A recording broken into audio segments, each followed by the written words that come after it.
वारी सोहळाही पाहिजे. गावामध्ये मंदिरं कमी असली तरी चालतील, पण एक सुंदर अशी शाळा पाहिजे. अशा सुंदर अशा तुमच्या सारे पाटील विद्यालयाच्या गुरुदेवांना वंदन करून तुम्हा बालमूर्तींना ज्ञानेश्वर बिडगुलेचा मनापासून मनपूर्वक नमस्कार. खरं तर सर, आमच्या 70 पेक्षा 35 ची पिढी हुशार आहे. 35 पेक्षा 10, 12, 15, 16 ची पिढी हुशार आहे. पण भानगड काय झाले की जरा जास्तच हुशार आहे. जे चांगलं शेतकऱ्यांच्यापर्यंत पोहोचत नाही, पोहोचलं तरी ही डोक्यामध्ये घेत नाही. बघा, संतांचे विचार, संतांचे अभंग असाचे वर्षानंतर प्रत्येक गावात काकडा, भजन, हरिपाठ, परिपाठ, कीर्तन प्रवचनामध्ये गायले जातात, सांगितले जातात. पण ते यांच्या डोक्यामध्ये बसत नाही. यांच्या डोक्यातली ही शांताबाई गेली, आला बाबराव. मला सांगा, डीजेचं गाणं, सिनेमाचं गाणं, ऑर्केस्ट्राचं गाणं एकच वर्ष फेमस होतं, दुसऱ्या वर्षी गायब होतं. पण संतांचे अभंग आपल्याला तारून नेण्यासाठी आज 700 वर्षानंतरही प्रत्येक गावामध्ये गायले जातात. ते काय फक्त ऐकण्यासाठी नाही. त्यातलं काहीतरी मला सांगा, डीजेचं गाणं काय गाणं असतं? संतांचे अभंग बघा, सुंदर ते ध्यान, रूप पाहत आलोचनी, देवाची आद्वारी, अवघाची संसार, ते का रंगले गांधले. 700 वर्षानंतरही ताजे तावाने वाटतात. पण ते डीजेचं गाणं, त्याला काही चाल नसते. तुम्हाला कोणी बोलवतं का डीजे पुढे या, सारे नाते बोलवतं का? तरी डीजे वाजला सर, ही पोरं कीर्तन प्रवचन तिकडे गाणार नाही. पण डीजे जर वाजला तर जेवायचं अर्ध सोडतं, माग हात पुसतं आणि तिकडे जाऊन काय गाणं असतं? काला कमा काट खाएगा कावळा, किंवा मुंगळा मुंगळा, मुंगळ्यासारखी नाचतात. पण नाचायचं असं तुम्हाला तर हरिपाठामध्ये नाचा, एखादं भजन कीर्तन असेल तिथे जाऊन नाचा. तर काहीतरी त्याला तुम्हाला बघा, अध्यात्म, परमार्थ किंवा संस्कार याच्याशिवाय ही पिढी जगू शकत नाही सर. भटकावडा तुम्ही बघताय समाजामध्ये, भडकावला. आजकाल 3 वर्षाची मुलगी सुरक्षित नाही, भडकावला नाही. आज वनवा जवळ जवळ येतोय, तो वनवा हरणी आतमध्ये व्यस्त आहे. हरणी आतमध्ये टीव्ही मध्ये व्यस्त आहे, आणि पाडस बाहेर मोबाईल मध्ये मस्त आहे. आणि हे पाडस तो आज जवळ येत चालले. आज भडका वनवा जवळ जवळ येत चाललाय. आता मला सांगा मुलांनो, आज भडका उडाला जवळ येतोय, ते पाडस गहाळ आहे. मग ते पाडस कसं वाचणार आहे? आज जवळ आल्यावर आगीमध्ये जाणार आहे ना, वाचणार आहे का? काय विलाज त्याला, काय विलाज आहे? जाऊ द्या. आग जवळ येत असताना त्या आगीमधून एक वाघोबा होर पळून आगीतून बाहेर पडतो. बाहेर आल्यावर ते बाहेर पडल्यावर त्याने पाहिलं पाडस बाहेर खेळते. पाडस पाहिलं, ते त्या पाडसावर शिकार घेणार आहे, त्याच्यावर त्याची शिकार करणार आहे. आता मला सांगा, ते पाडस कसं वाचणार आहे? एकतर आग आली, दुसऱ्या वेळेला तो वाघोबा आहे, त्याच्याही पलीकडं एका झाडाच्या आडून एक शिकारी त्या पाडसावर नेम धरून बसलेला आहे. आता मला सांगा, ते पाडस कसं वाचणार आहे? एकीकडे वाघोबा, दुसरीकडून शिकारी, तिसरी आग जवळ येते. सांगा मला, काही होऊ शकतं का? पाडस, ते पाडस म्हणजे तुम्ही कसे वाचणार आहे? वाचू शकतं का ते पाडस? ते पाडस मस्त आहे मोबाईल मध्ये, आई त्याची आतमध्ये व्यस्त आहे टीव्ही मध्ये. मला सांगा, तो भटका जवळ येतोय, तो शिकारी आहे, नेम धरलंय, तो वाघोबा शिकार कशी वाचणार आहे? त्यामध्ये वेळ कमी आहे. सृष्टीचा चमत्कार होतो, दैवी शक्ती कोणती तरी अशी आहे. सृष्टीचा चमत्कार होतो, सोसाट्याचा वारा सुटतो, विजांचा कडकडाट होतो. तो नेम धरून बसलेला शिकारी कडकडाट विजेचा झाला, त्यानं बाण सोडताना त्याचा हात बाहेर होतो आणि झडप घेणाऱ्या वाघावर तो नेम बसतो. त्या बाणानं वाघोबा मरतो, वीज पडून तो शिकारी मरतो. आणि पाऊस सुरू झाल्यावर ती आग जवळ येणारी वाचते. सांगा मला, मी पुस्तक बक्षीस देणार आहे. तो विजांचा कडकडाट कोणता, तो सोसाट्याचा वारा कोणता, तो पाऊस कोणता? कोणता पाऊस असेल? जाऊ द्या. ज्या वेळेला परमार्थांच्या विजांचा सुसाट वारा सुटेल, अध्यात्म ज्या वेळेस परमार्थाचा वारा सुटेल, अध्यात्माच्या विजा कडतील आणि त्यातून संस्काराचा पाऊस पडेल, त्याच वेळेला ते पाडस वाचणार आहे. आता मला सांगा, तो शिकारी कोणता? तो वाघोबा कोणता, ती आग कोणती, भडका कोणता, वनवा कोणता, तो शिकारी कोणता माहिती आहे तुला? माहित नाही?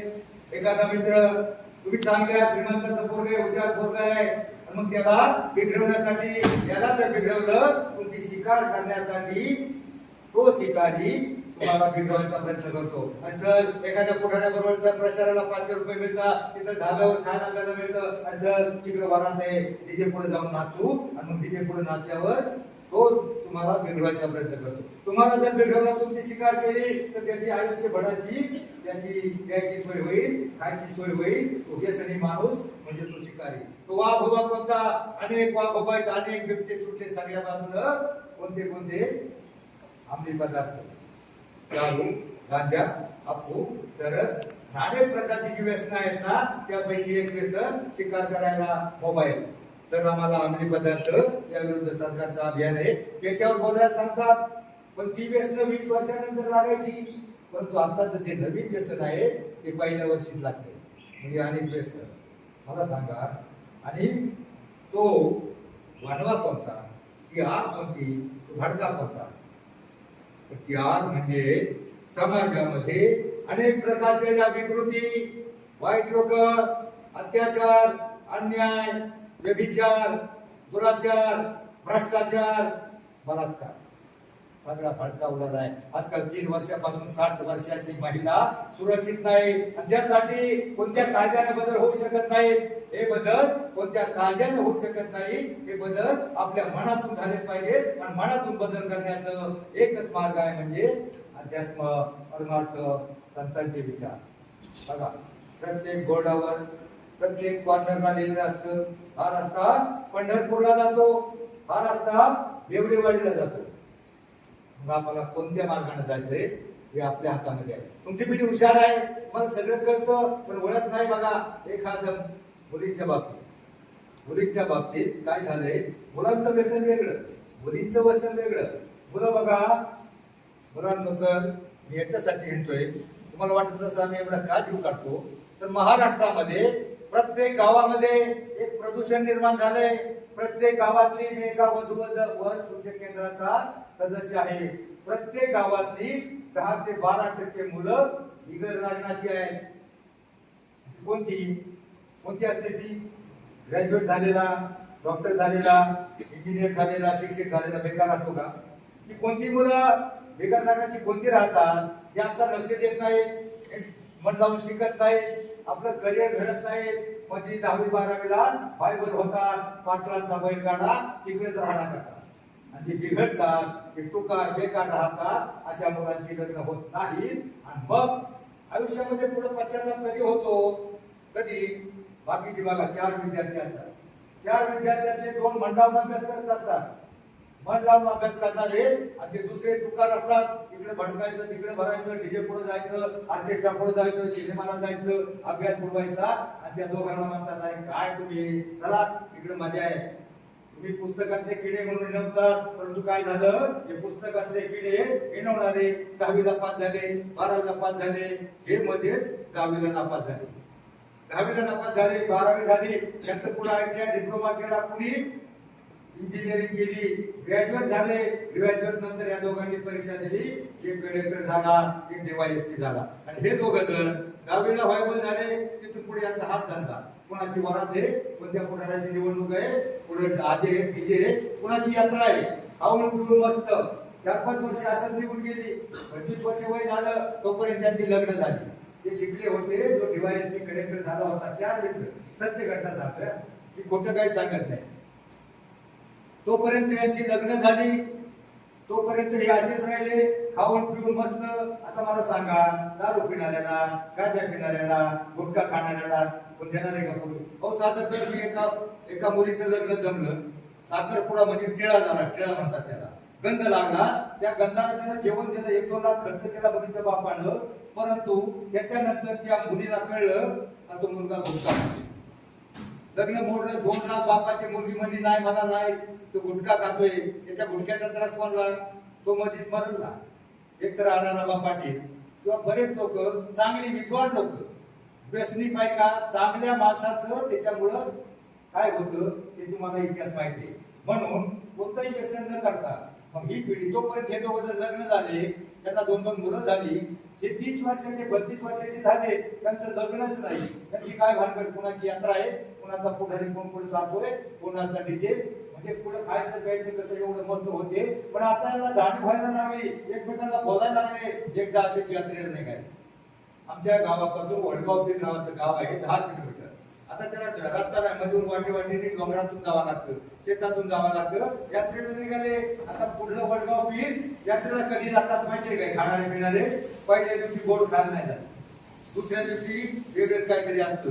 मग ते खायला दुसऱ्या दिवशी काय काढता काढण्याची आता म्हणजे आता 2 किलोमीटर गाव आलंय, एक मोठं आंब्याचं झाड, मोठं आंब्याचं झाड. त्या झाडाखाली म्हणले आता आपण या झाडाखाली थांबू आणि इथं थांबून आपल्याला तिथं भरपूर जेवायचंय, भरपूर खायचं. म्हणल्यावर आपण काय केलं पाहिजे? खाण्यासाठी एक गाजर होता, दुसरा दारू पिणारा, दोघांकडे सामान होतं, सामग्री पुढे काय करते जाते. ते झाडाखाली बसले, सामग्री काढायला लागले आणि सामग्री काढता काढता त्यांनी बाजूला इकडे तिकडे बघितलं. बाजूला एक टरबूज माहिती ना, कलिंगड टरबूज म्हणतात. टरबुजाची बाग होती, तिथं आंब्याच्या झाडाखाली बसले, शेजारी टरबुजाची बाग होती. आणि मग त्यांनी एकाने चिलिंबोडी लावली, बम बम बोले दम मारला, दुसऱ्यानं काय खिशातून काय ती 90 का 50 काय म्हणतात ती काढली आणि मग दोघांनी आपला कार्यक्रम केला. कार्यक्रम केल्यानंतर 5 मिनिटांमध्ये दोघांनाही चढल्यानंतर त्यांचं झालं बोललं, काय काय खरंय का देवाचं? आपल्या दोघात वाचतांची लग्न झाली, एक कलेक्टर झाला, एक DYSP, आणि आपलं काय खरं? आपलं काहीच नाही.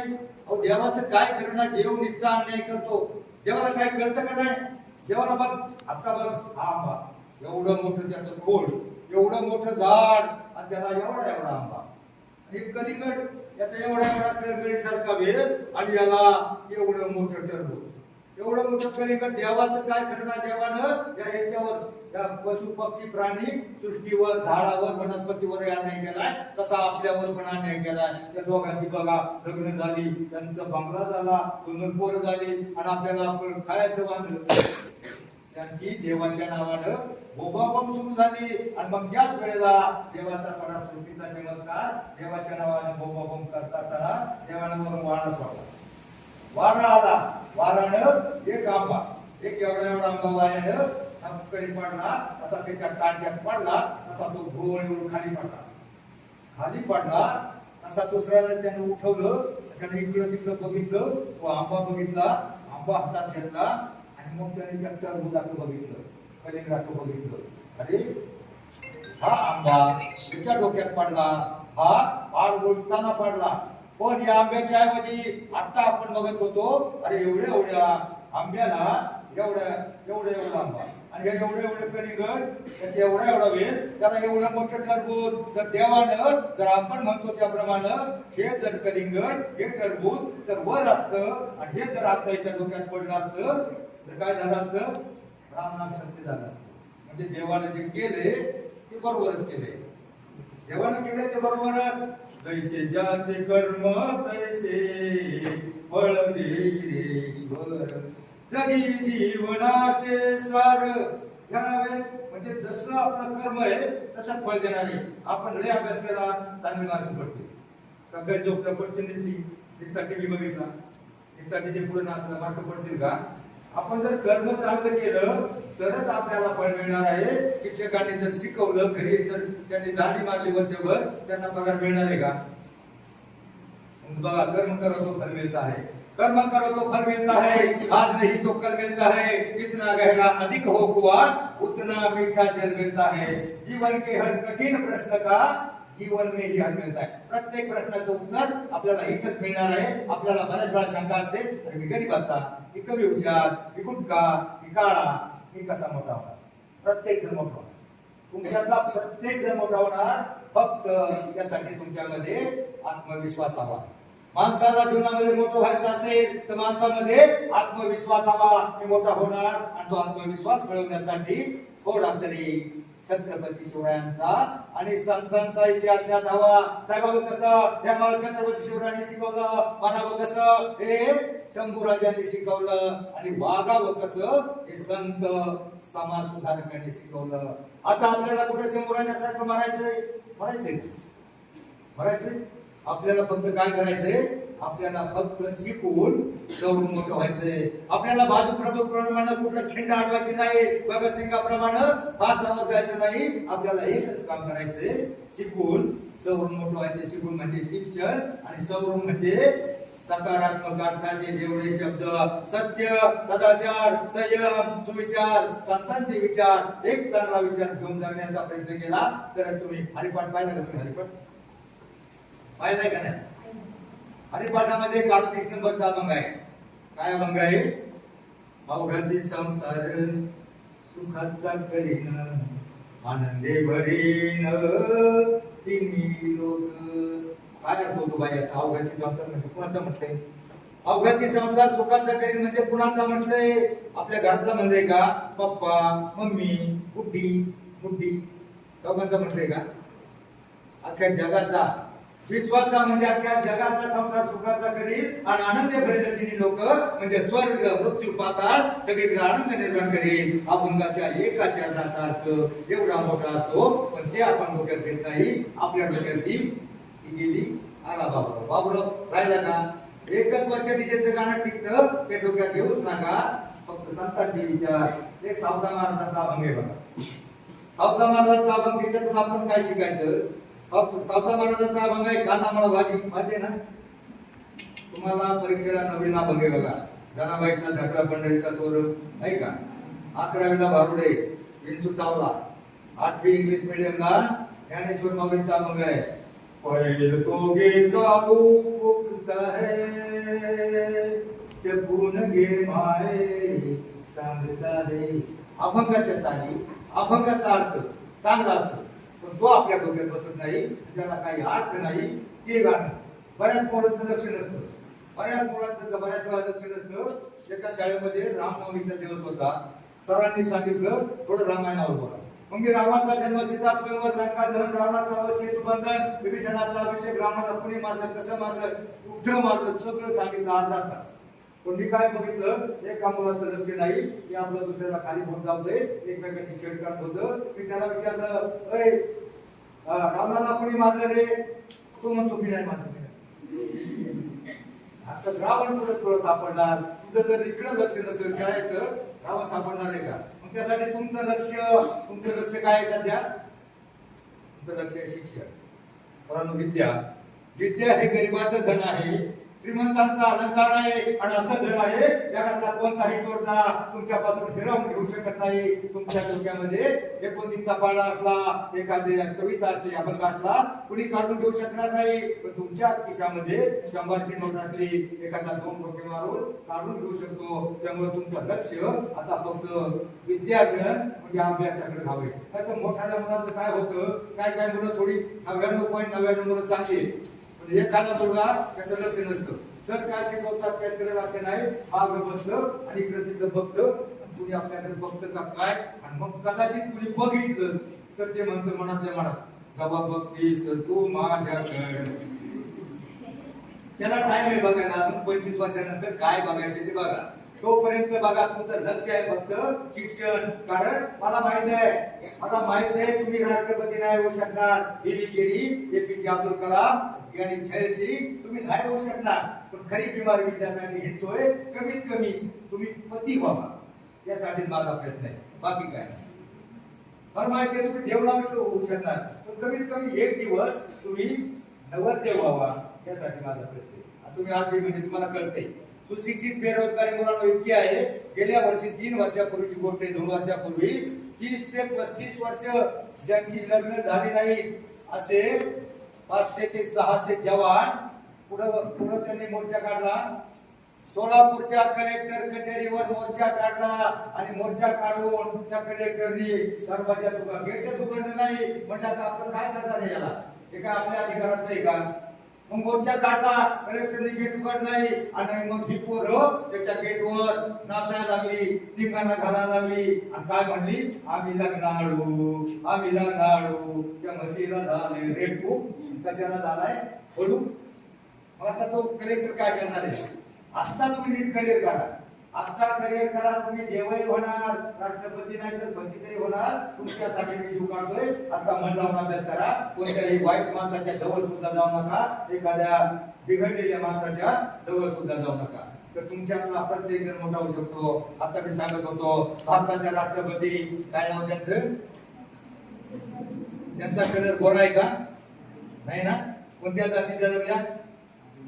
आदिवासी समाजात, मागास समाजात जन्मलेली एक मुलगी वयाच्या 6व्या वर्षी खदानीमध्ये तिचे आई वडील गाडले गेले, अनाथ झाले, अनाथ आश्रमामध्ये शिकले. पहिली पासून ग्रॅज्युएशन पर्यंतचा पहिला नंबर होता. अगदी मन लावून शिकली, कारण तिचं मन व्हायबल करायला त्यावेळेला मोबाईल नव्हता, टीव्ही नव्हता, डीजे नव्हता. अगदी मन लावून शिकली. तुम्ही नाव ऐकलंय की मीराबाई? मीराबाई नाव ऐकले का? कोण होती? संत होती ना. मग तिचं एक पहिले एकच चरण, 2 ओळी फक्त माझं म्हणा. त्या ओळी म्हणत असताना त्या ओळींचा अर्थ काय, त्या अर्थ डोक्यामध्ये घ्या, त्याप्रमाणे वागण्याचा प्रयत्न करावा. मीराबाईचं एक भजन होतं, जैसी लागी लगन म्हणा, मीरा हो गई मगन, तो गली गली हरि गुण गाने लगी. काय अर्थ होतो याचा? जैसी लागी लगन. जैसी लागी लगन म्हणजे मीराबाईला श्रीकृष्णाच्या भक्तीची एवढी आवड, गोडी निर्माण झाली होती. कशी गोडी? तर तुम्हाला अभ्यासाची निर्माण झाली. आणि मीरा हो गई मगन म्हणजे मीराबाई श्रीकृष्णाच्या भक्तीमध्ये एवढी लीन, तल्लीन, मग्न झाली होती. तसे जर तुम्ही अभ्यासामध्ये मग्न झाला, जगातली कोणतीही शक्ती, अगदी चीन, पाकिस्तान सुद्धा तुम्हाला मोठं होण्यापासून रोखू शकणार नाही. असं होणार आहे का? एखादा चिंता सैनिकी पाकिस्तानचा आतंकवादी म्हणजे बाळ्या नाळ्या 100 तळ्या म्हणणारे काही बाळ्या धालुका गोळ्या लय अभ्यास करून कॅप्टन होऊ नको, लेफ्टनंट होऊ नको, कलेक्टर होऊ नको, शिक्षक होऊ नको म्हणणार आहे का? पाकिस्तानचा सैनिक आहे ना. कोणतीही शक्ती तुम्हाला रोखू शकत नाही. फक्त आतमध्ये शत्रू आहेत. आळस, कंटाळा, बेफिकिरी, आतले शत्रू यांना बाहेर काढा. आणि दुसरे काय तुमचे जाणे दुश्मन आहे. ते जाणे दुश्मन म्हणजे मोबाईल, टीव्ही, डीजे, पाटलांचा बैल काढा, तिथं राडा करू नका. तसे एक प्रश्न विचारतो छत्रपती शिवराय. जे प्रश्नाचं उत्तर देईल त्याच्या नावानं पुस्तक लायब्ररीमध्ये राहील आणि पाठ त्याला मिळेल. त्याच्या नावाची संसार स्वतःचा करायचा आहे. प्रश्न असा आहे, छत्रपती शिवरायांच्या दोन्ही मुलांची आणि सुनांची नावं काय? सोपा प्रश्न.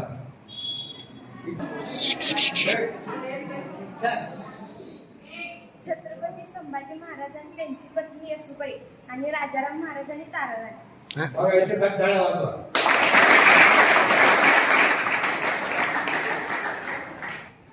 इतिहासाचं विस्मरण होतं ते इतिहास घडून एखादं पुस्तक वाचा. तुम्ही मोबाईल टीव्हीच्या नादाने वाचाल तरच वाचाल. मोबाईलने डोकं हँग होईल. मोबाईलचे बरेच दुष्परिणाम आहे. मोबाईलमुळे बऱ्याच मुली 145 मुली, मी 45 वर्ष पत्रकारिता करतो. सैराट फेमस झाल्याच्या नंतर 145 मुली बायबल झाल्या पाहून गेल्या. त्यापैकी 143 मुली परत आल्या. एका मुलीचं प्रेम इंद्रायणीच्या गुहामध्ये सापडलं, दुसरी रेल्वे खाली गेली. म्हणून मुलीला आयुष्यामध्ये आपल्या बापाला मान खाली घालावा लागेल असे वागू नका. कारण उद्या तुम्ही कॉलेजला जाल. कॉलेजला तिकडे तुम्हाला फेरो भेटल, 4-6 महिन्याची ओळख होईल. तुम्हाला फसवण्यासाठी एक जमात टपलेली आहे. तिथं गेल्यावर ते इंग्लिश मधला एक काय शब्द आहे, इंग्लिश मधला एक फसवा शब्द आहे, एकदम डेंजर फसवा. एखादा मुलगा तुम्हाला म्हणत 10वीच्या मुली नाही का उद्या कॉलेजला जा. एखादा मुलगा 12वी 13वी नंतर तुम्हाला फसवण्यासाठी म्हणत काय ते इंग्लिश मधलं की बघा ती काय तुझं नाव ती आरची कमेंटची नाही गायवाली बघा. मराठीत सांगू इंग्लिश मध्ये सांगू, मराठीत सांगू इंग्लिश मध्ये. आता काय सांगितलं कुठं बघितलं ना परिणाम? मुलींनो तो काय शब्द आहे ते वाक्य, काय वाक्य? हा आय काय यो एखाद्या तिथं गेल्यावर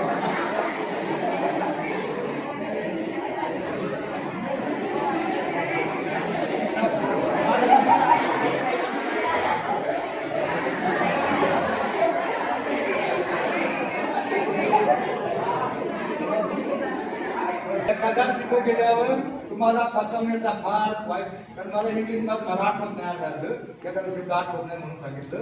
एखादा तुम्हाला भ्रम घालण्यासाठी, कारण अशा प्रकारे आपल्या लेखी बाळीत बसून बाहेरच्या देशामध्ये 20 ते 30 लाखाला विकल्या जातात. मी 45 वर्ष पत्रकारिता करतो, ते सांगतो तुम्हाला, सत्य सांगतो, पण सांगायला वेळ नाही, नाहीतर मी 30 मिनिटात याच्या पुढे स्टोरी फक्त एवढं करा.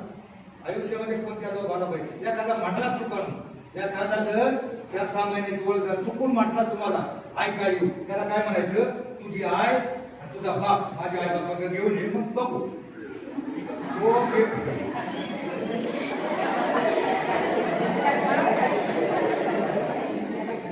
तो घेऊन बघा, त्याला तुम्हाला फसवायचा असतं, तो घेऊन येत नसतो. परंतु 10वीची मुलगी म्हणजे 16 वर्षाचं वय, एक गाणं होतं, 16 वर्ष धोक्याचं वय, धोक्याचं नसतं, ते मोक्याचं असतं. फक्त आयुष्यामध्ये तुम्हाला सगळं कळतं, तुम्हाला सगळं कळतं. आयुष्यामध्ये राखते खात घ्यायचे, सगळीकडे भटकावलं नाही बनवा. फक्त आयुष्यामध्ये चालताना जपून टाका पाऊल, जपून टाका पाऊल, कारण प्रत्येक वाट सारखी नसते. जपून ठेवा विश्वास, कारण प्रत्येक माणूस आपला नसतो. जपून घ्या निर्णय, कारण प्रत्येक पर्याय योग्य नसतो. जपून ठेवा आपलं मन, एक फक्त आपलं असतं मनाचा ब्रेक. काय पुढे काय देत असतं बरं, मनाचा ब्रेक माहित नाही का पुढे तुम्हाला, रस्त्याच्याकडे लिहिलेलं नसतं मनाचा ब्रेक उत्तम ब्रेक, लिहिलं नसतं मनाचा ब्रेक उत्तम ब्रेक. आणि या मनाला ब्रेक लावण्याचं काम आमचे संतांचे विचार, अध्यात्म, परमार्थ, संस्कारातूनच मनाचा ब्रेक लावतो. कारण हे मन सगळ्यात वेगवान आहे. मन पटकन पुढे पंढरपूरला जातं, नाहीतर पटकन पुढे शेत खायला जातं. शेत खायला न जाण्यासाठी आपल्याला फक्त संतांचे विचार एवढे डोक्यात घ्या. प्रत्येक ठिकाणी बोर्ड लागलेले आहे मनाचा ब्रेक उत्तम ब्रेक, किंवा प्रत्येक कॉर्नर असतं सावधान, पुढे धोक्याचं वळ नाही, गाडी सावकाश चालवा. तरी जर तुमची गाडी तुम्ही फास्ट चालवली तर गाडी पलटी होते, डॅमेज होते. त्या पत्र्याची गाडी डेंटिंग पेंटिंग करून रिपेअरिंग करता येते, पण या देहाच्या बॉडीची गाडी एकदा का ऍक्सिडेंट झाला, आयुष्यामध्ये आपलं आयुष्य नरकापेक्षाही कठीण होतं. पण मुलीनं आयुष्यामध्ये आपल्याला, बापाला, आपल्या घराण्याला मान खाली घालावं लागेल. असं आयुष्यात वागू नका. याच्यावरच एक तास बोलतो, परंतु सगळे विषय घ्यायला पाहिजे. बस एवढं आयुष्यामध्ये एवढं करा, शिका इतकं डिग्र्या कमी पडतील, जगा इतकं आयुष्य कमी पडेल, हसा इतकं आनंद कमी पडेल. दौडा असे कमनशिबाचा पासा निखळून पडेल. परंतु मुलांना प्रयत्न इतका करा, अभ्यास इतका करा, त्या विठ्ठलाला, पांडुरंगाला, त्या परमेश्वरांना तुम्हाला देणं भागत पडेल. बस जाता जाता सूर्यानं प्रतिप्रश्न केला, माझ्यानंतर या जगाला 2 प्रकाश देईल. त्यावेळी चंद्रशरमला मोठमोठे तारे नरमले. एक पंथी समोर येऊन म्हणाले, प्रभो माझ्या परीनं मी नक्की प्रयत्न करेल. त्याच वेळेला माझ्यासारख्या एका काव्यानं ठरवला, माझ्यासारख्या एका ध्येयवादी पत्रकारानं ठरवला, कुठं तरी कानाकोपऱ्यात जाऊन लुकलुकेल. अज्ञानाच्या अंधाराला प्रकाशाचं अस्तित्व दाखवून थांबेल, दाखवून सरेल. जय हिंद, जय महाराष्ट्र.